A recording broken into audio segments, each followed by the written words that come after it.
Hey folks, Randy Newberg here. I want to thank Leopold for asking us to do this. And what this is us breaking our system of the 5 calendar periods and the 4 elk needs into smaller digestible pieces. And in this video, we're going to talk about the pre-rut. That period from about September 1st or 2nd to September 8th, 9th, 10th, somewhere in there.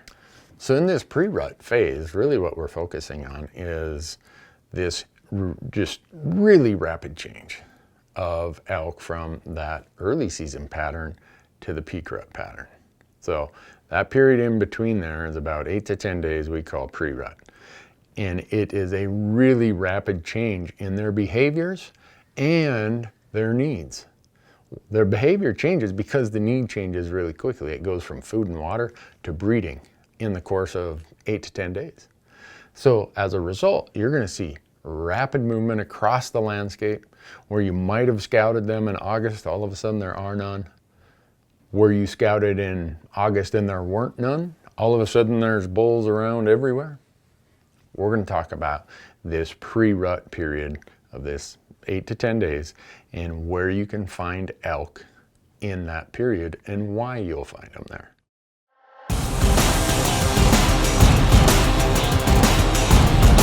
So this early season then transitions starting around September 1st into this pre-rut period. And this is a time when you're going to start hearing some bugling. The bulls are going to be active, especially the older bulls are going to be a little bit easier to kill because they haven't built up these big herds of cows yet. But if you looked at the priority of needs at this time, because of how active they are, water and food and breeding are kind of all equal.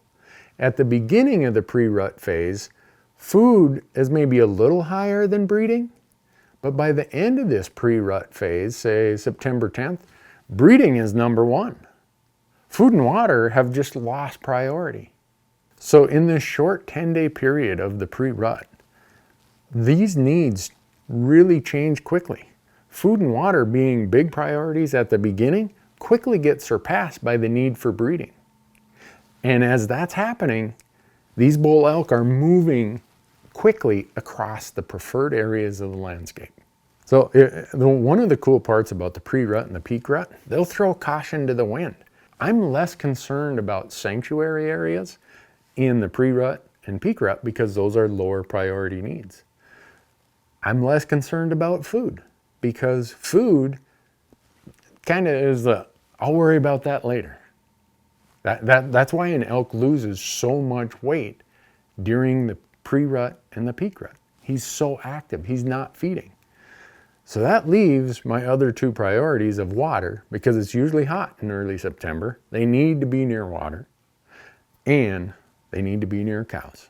Where are you going to look for bulls in this pre-rut period? Well, we know that water is a priority, right? If you got big parts of your unit that don't have water, delete those, just wipe them off your map. And here on the Onyx system, you're going to know that because they show up here.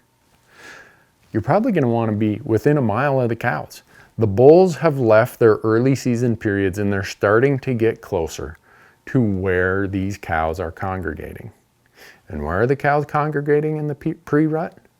Wherever the best food is. So almost by default, food ends up being a pretty good priority need in this time of year, in this pre-rut period. Not because the bulls are looking for food, but because the cows are looking for food and the bulls are looking for the cows. If you think about how the bulls leave their summer areas, their early season areas, and come to the breeding areas, the very first ones to show up are the younger bulls. The older guys, they're like, yeah, I've been through this gig before. I'll let those young guys go round everybody up and make a bunch of noise and do everything. Yeah, every day I'll come through, check things out at night. I'll kind of be hanging closer. But the older bulls are still at this time going to be a little bit further away from where these cows are at. They would rather be away from roads and trails for the sanctuary value of being undisturbed. But I've seen some bull elk in crazy places during the pre-rut and during the peak rut.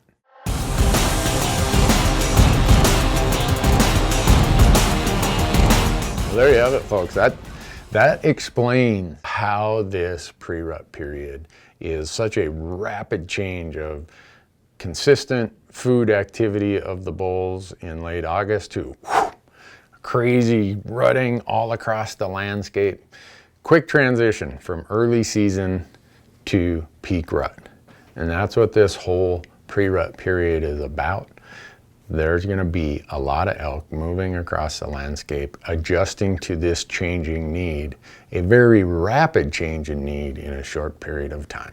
So hopefully that gives you some ideas of this entire window of 8 to 10 days of a pre-rut period. In the next video, we're going to talk about the fun time of year, the peak rut. Thanks for watching.